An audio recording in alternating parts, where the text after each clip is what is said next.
Me quedé frente a la casa victoriana de mi abuela, mi casa, observando cómo pegaban el letrero de "Se vende" sobre el antiguo cartel de madera. El Mercedes de mi padre se metió en la entrada, y él bajó con esa sonrisa autosatisfecha que había aprendido a odiar. Está hecho, Sara, dijo. El dinero estará en la cuenta de tu hermano mañana en la mañana. Ajustó su costosa corbata sin siquiera mirarme. El matrimonio de David se salvará, y tú puedes dejar de ser tan dramática con todo este asunto. A mis 32 años, ya sabía que, para mi padre, ser dramática significaba simplemente defenderme. La casa había sido el último regalo de mi abuela Marta para mí. No para mi padre, y mucho menos para mi hermano mayor, David, quien había perdido su propia herencia, junto con la fortuna de la familia de su esposa, apostando. No tenías derecho, le dije, con la voz temblando. La abuela me dejó esta casa en su testamento. No era tuya para vender. La expresión de mi padre se endureció. Sigo siendo el albacea del patrimonio. David necesita ese dinero para pagarle a la familia de su esposa. Sin eso, Caroline lo dejará y la reputación de nuestra familia quedará arruinada. ¿Nuestra reputación? Solté una risa amarga. ¿Te refieres a tu membresía del club de campo y tus contactos de negocios? Sarah G. Morrison, la voz de mi madre cortó el aire mientras se apresuraba por el camino. Tu hermano está a punto de perderlo todo, su matrimonio, su puesto en la firma. ¿Dónde quedó tu compasión? La ironía de que ella hablara de compasión no se me escapó.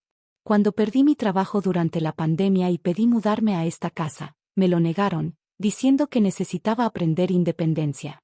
Pero cuando David perdió $500,000 en juegos de póker clandestinos, de repente la lealtad familiar se volvió lo más importante. Perdió ese dinero apostando ilegalmente, dije. La familia de Caroline podría presentar cargos. Precisamente por eso tenemos que arreglar esto, interrumpió papá. La casa se vendió por $875,000. Eso cubre la deuda de David y salva su matrimonio. Fin de la discusión. Saqué mi celular y les mostré el mensaje que había recibido esa mañana. Excepto que no. Hablé con el señor Patterson, del despacho notarial. Quiere vernos a todos mañana en la mañana. Dijo algo sobre irregularidades en la documentación. El rostro de papá se contrajo con algo que nunca le había visto antes. Miedo. Cancélalo. Yo me encargo del papeleo. El señor Patterson dijo que eso no es posible, repliqué. Necesita vernos juntos. A ti, a mí, a David y a mamá. Mamá le tocó el brazo, nerviosa. Frank, quizá deberíamos. Está bien, gruñó él. Mañana a las 9. Pero esto no cambia nada. La casa está vendida. Esa noche, me senté en mi departamento, rodeada de cajas con los papeles de la abuela Marta. Había estado revisándolos desde que papá anunció la venta hacía 3 semanas. Algo en todo esto olía mal, más allá de la injusticia obvia. Mi celular vibró con un mensaje de David. ¿De verdad vas a complicar todo esto? Me quedé mirando la pantalla, recordando lo unidos que habíamos sido de niños, antes de que el dinero y las expectativas de papá lo convirtieran en alguien casi irreconocible. El notario me llamó a mí, no al revés, le contesté. Solo firma lo que te pidan. La familia de Caroline me tiene encima. Pensé en Caroline, mi cuñada, que había estado al lado de David durante 3 rondas de rehabilitación por su adicción al juego. Su familia había encubierto sus pérdidas durante años para evitar un escándalo. Ahora querían su dinero de vuelta, y de alguna manera eso se había convertido en mi problema. Otro mensaje de David. Tú ni siquiera necesitas la casa. Tienes tu trabajo de maestra. Un trabajo que apenas cubre mi renta, pensé, mientras tecleaba. Esa casa era mi futuro. Mi matrimonio es mi futuro, respondió él. Tomé el último álbum de fotos de la abuela Marta, el del año antes de que muriera. Ella había sido muy cuidadosa al planear su herencia, tan específica con cada detalle. David recibió sus acciones y bonos, papá, sus participaciones empresariales, y yo, la casa que había comprado con su propio dinero en 1978. Algo llamó mi atención en una de las fotos, un documento sobre el escritorio de mi abuela, parcialmente visible. Tomé mi lupa y entrecerré los ojos para ver los detalles. El encabezado decía, escritura de propiedad y fideicomiso. Pero lo que me detuvo el corazón fue la fecha, 1978, el mismo año en que ella compró la casa. Con las manos temblando, empecé a revolver las cajas con un nuevo propósito. Si ese documento todavía existía. Un golpe en la puerta me hizo brincar. Era mamá. Se veía más vieja de lo que la recordaba. ¿Puedo pasar?, preguntó en voz baja. Asentí y me hice a un lado. Observó el caos de papeles y cajas antes de hablar. Tu padre solo quiere lo mejor. No, la interrumpí. No lo defiendas. No esta vez. Se dejó caer pesadamente en el sofá. David cometió errores, pero es familia. ¿Y tenemos que ayudar a la familia destruyendo mi futuro? ¿Eso te parece justo? La vida no es justa, Sara. Eres fuerte, independiente. David necesita esto más que tú. La miré, de verdad la miré, y vi los años de complicidad, de elegir la paz en lugar de la justicia, de sacrificar las necesidades de una hija por los caprichos del otro. El señor Patterson dijo que encontró algo en la documentación original de la casa, dije con cuidado, observando su reacción. Algo que podría cambiarlo todo. El rostro de mamá palideció. Sara, por favor. Lo que sea que haya encontrado.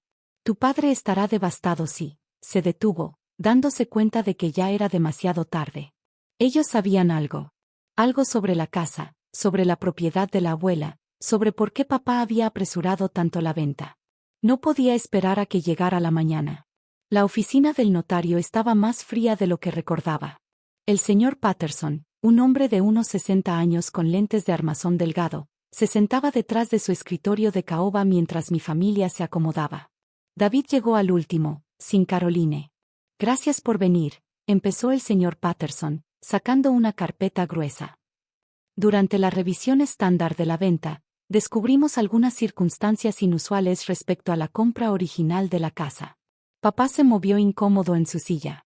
No veo por qué era necesaria una reunión especial. La venta ya se concretó. No exactamente, señor Morrison, respondió el notario, ajustándose los lentes. Verá, al revisar la escritura original de 1978 encontré algo interesante. La casa no fue comprada solo por Martha Morrison. Sacó un documento amarillento, y vi cómo el color se desvanecía del rostro de mi padre. Fue comprada conjuntamente por Martha Morrison y Teresa Bennett. Mamá soltó un jadeo. Fruncí el ceño, el nombre me sonaba familiar. ¿Quién es Teresa Bennett?, preguntó David, confundido. Papá se levantó bruscamente. Esta reunión se acabó. Ese nombre no tiene nada que ver con... Teresa Bennett era mi madre biológica, lo interrumpí, sintiendo como la verdad me golpeaba como un rayo. La mujer que murió cuando yo tenía 2 años, de quien mi familia jamás hablaba. Mamá me había adoptado cuando se casó con papá un año después. El señor Patterson asintió.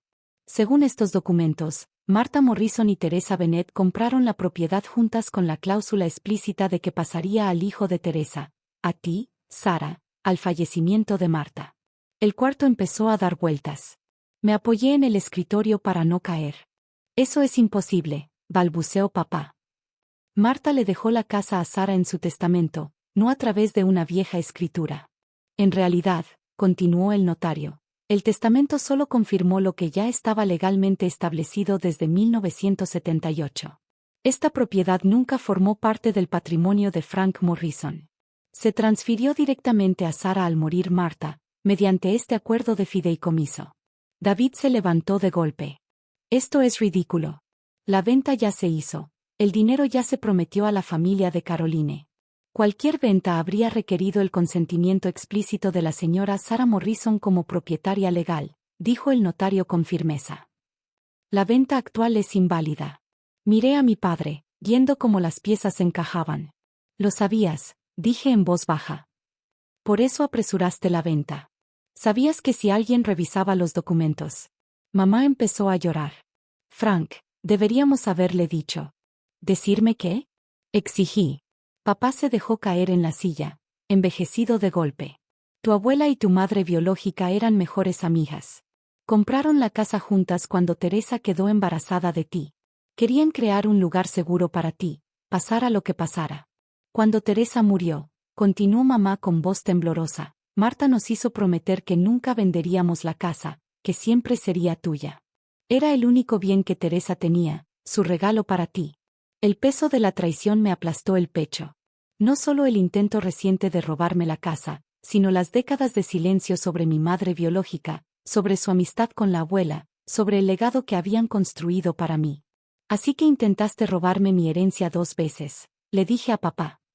Una de mi madre, y otra de mi abuela. Estaba protegiendo a esta familia. Gritó él. David es un adulto que perdió su herencia apostando, le respondí. No es mi responsabilidad. David se levantó, con el rostro rojo. No puedes dejar que mi matrimonio se arruine. La familia de Caroline presentará cargos. Quizás, intervino el notario con calma, debiste pensar en eso antes de apostar con su dinero. Me volví hacia el señor Patterson. ¿Qué pasa ahora? La venta queda anulada. La casa sigue siendo suya, señorita Morrison. Sacó otro documento. Además, está el asunto de la cuenta fiduciaria. ¿Qué cuenta fiduciaria? Preguntó papá con brusquedad. El notario sonrió apenas. La que establecieron Martha Morrison y Teresa Bennett en 1978, vinculada a la propiedad. Al parecer, su abuela siguió depositando en ella hasta su muerte. Deslizó un estado de cuenta por la mesa. El número me dejó sin aliento. Eso bastaría para cubrir la deuda de David, susurró mamá. No, dije con firmeza, poniéndome de pie. Esa cuenta es el legado de mi madre y el amor de mi abuela. No la usaré para seguir alimentando la adicción de David. David salió furioso, dando un portazo. Papá lo siguió, con su autoridad finalmente hecha trizas. Mamá se quedó atrás, con lágrimas en los ojos. Tu madre estaría orgullosa de ti, dijo suavemente. Ella también era fuerte. Eso fue lo que siempre asustó a tu padre. Nunca pudo controlarla. Y tampoco puede controlarte a ti. Los vi salir y me giré hacia el notario. Gracias por descubrir la verdad. Él sonrió, entregándome la escritura original. Tu abuela me confió estos documentos meses antes de morir. Dijo que algún día serían necesarios. También dejó esto para ti. Sacó un sobre con su elegante caligrafía en el frente, para Sara, cuando la verdad salga a la luz. El sobre temblaba entre mis manos mientras me sentaba en el porche de mi casa, al fin. El sol poniente proyectaba sombras largas sobre la arquitectura victoriana que mi madre y mi abuela habían elegido juntas. Respiré hondo y abrí la carta de la abuela Marta. Mi queridísima Sara, si estás leyendo esto, entonces la verdad sobre la casa por fin ha salido a la luz. Tu madre, Teresa, y yo compramos esta casa cuando ella tenía 7 meses de embarazo. Nos sentábamos en este mismo porche, bebiendo limonada, mientras ella hablaba de todos sus sueños para ti. Teresa sabía que su condición del corazón significaba que quizá no viviría para verte crecer. Por eso creamos este refugio, un pedazo de ambas que siempre sería tuyo. El fideicomiso también fue idea suya. Mi hija nunca estará a merced de nadie, solía decir. Lo que no sabes es que tu padre intentó vender esta casa justo después de que Teresa muriera. Fue entonces cuando añadí las protecciones legales. Amo a tu padre, pero reconozco en él lo que Teresa siempre vio, un hombre que confunde el control con el amor. En el ático, detrás de la pared falsa en la esquina norte, encontrarás una caja. Teresa la dejó para ti. Ya es hora de que conozcas toda tu historia. Con amor. Abuela Marta. Mi teléfono vibraba una y otra vez. Mensajes de David, llamadas perdidas de papá, un buzón de voz de mamá. Ignoré todo mientras subía al ático. La luz de mi linterna se movía entre muebles polvorientos. El panel de la pared se soltó con facilidad, revelando una caja metálica. Dentro encontré fotografías que nunca había visto. Mi madre biológica, joven y radiante, con una mano sobre su vientre embarazado. Ella y la abuela Marta trabajando en el jardín. Un documento llamó mi atención, una carta fechada 2 días antes de su muerte. Mi preciosa hija. Te escribo desde el hospital, sabiendo que mi corazón quizá no aguante mucho más. Pero quiero que sepas que naciste del amor más fuerte que una madre puede tener. Tu padre, Frank, es un buen hombre en muchos sentidos, pero cree que amar significa mantener a las personas dependientes. No dejes que nadie te haga depender de él, mi dulce niña. Marta promete cuidarte y asegurarse de que te conviertas en tu propia mujer. La casa y el fideicomiso no se tratan solo de dinero. Se tratan de elección. De tu elección. Recuerda siempre que vienes de 2 mujeres que eligieron su propio camino. Con todo mi amor. Mamá, Teresa. Las lágrimas me nublaron la vista cuando el teléfono volvió a sonar. Esta vez era Caroline, mi cuñada. Sara, su voz sonaba cargada de emoción. Dejé a David. Voy a presentar cargos por las apuestas. Caroline, lo siento tanto. No te disculpes. Verte enfrentarte a ellos me dio el valor para hacer lo mismo. Hizo una pausa. David necesita ayuda. Ayuda de verdad, no más gente que lo justifique. Después de colgar, me quedé sentada entre las fotos y las cartas, viendo cómo los fragmentos de mi historia por fin encajaban. Un mensaje de mamá apareció en la pantalla. Tu padre no quiere hablar con nadie. David ingresó a rehabilitación. ¿Podemos hablar? La invité a venir a la mañana siguiente. Se quedó de pie en la entrada, mirando la casa con nuevos ojos. Debí contarte sobre Teresa hace años, dijo al fin. Tenía miedo de que amaras más su recuerdo que a mí.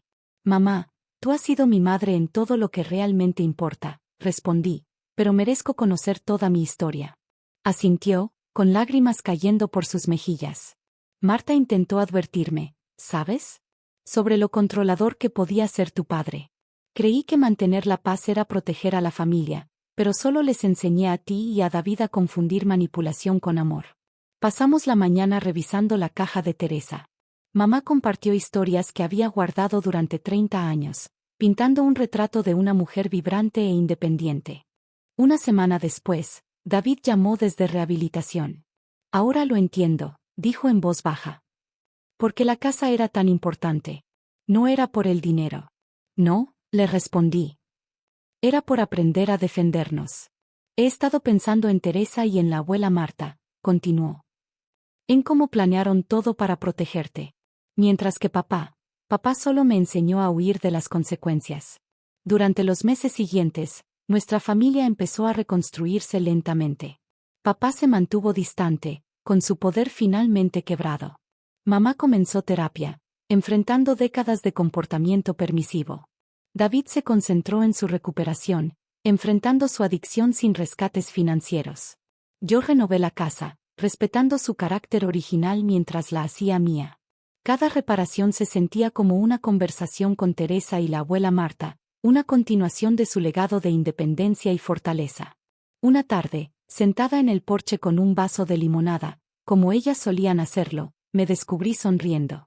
Mi padre siempre había intentado resolverlo todo con dinero, sin entender que la verdadera herencia no son propiedades ni fideicomisos. La verdadera herencia es la fuerza para defenderte, la sabiduría para distinguir el amor verdadero del control, y el valor para proteger lo que realmente importa. La casa se alza ahora como un testimonio de 3 generaciones de mujeres que eligieron su propio camino. Y por fin entiendo por qué lucharon tanto por preservarla. No como paredes y ventanas, sino como un símbolo de independencia inquebrantable.